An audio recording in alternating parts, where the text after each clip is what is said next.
The water's so calm today and clear that you can see the chain going down off the front of the boat and working its way across the sand. At the end of that smaller 12 metres of smaller chain, you can actually see where it joins the thicker barge chain. There's about 4 metres of that, and then it works its way back to this block, cement block. Cement blocks about, I don't know, it looks like about 1.5 metres square,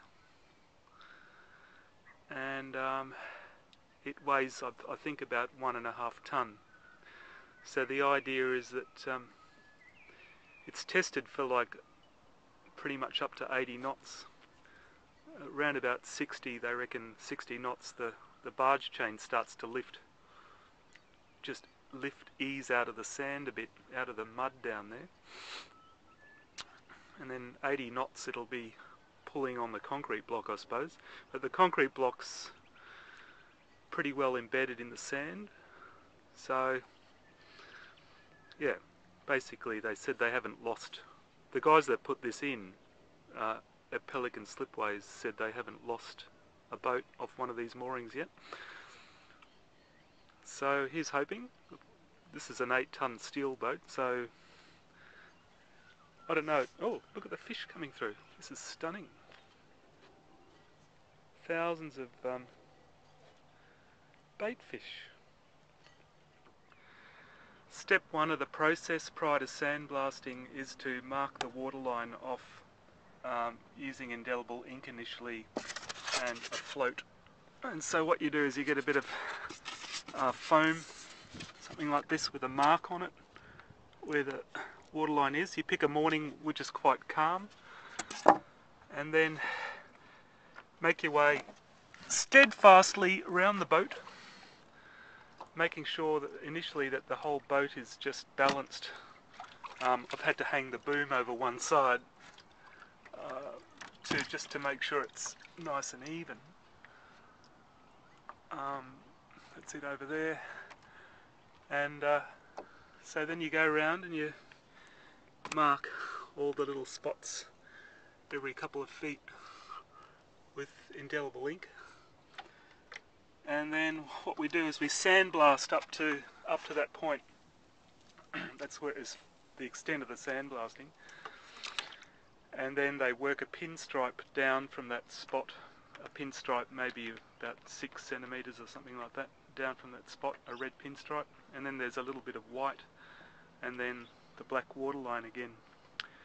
So I intend to show the process of this as it's done.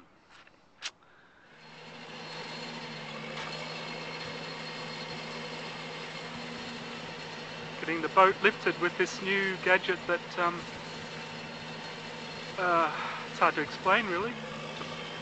2 big long plastic things that on hydraulics that kind of lift the boat from underneath. It's 8-tonne boat, so it seems to be working pretty good.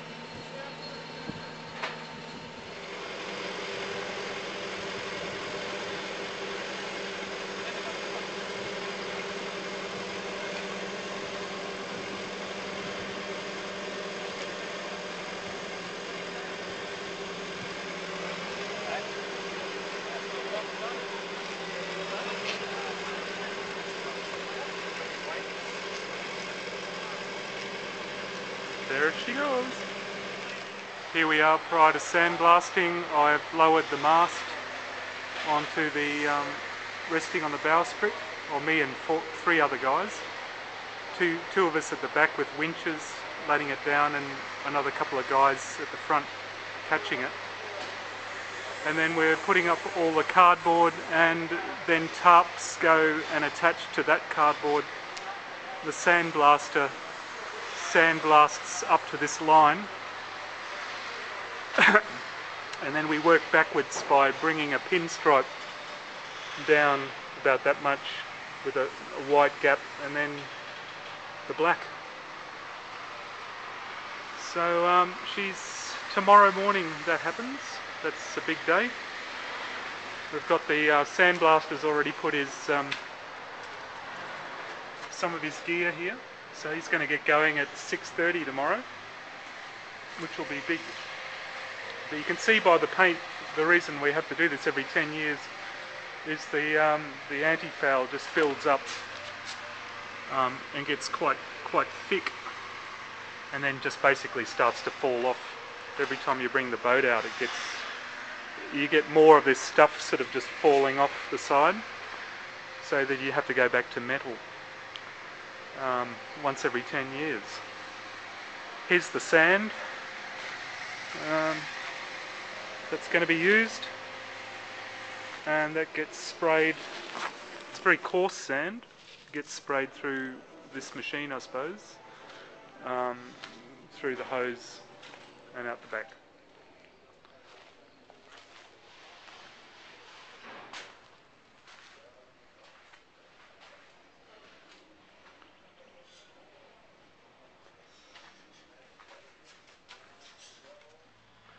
That's where my sandblasting is being done, where that cloud of smoke is coming out of the shed there. I'm staying safely over here in the shade of this marina. And there's the sandblasting shed. What a piece of work.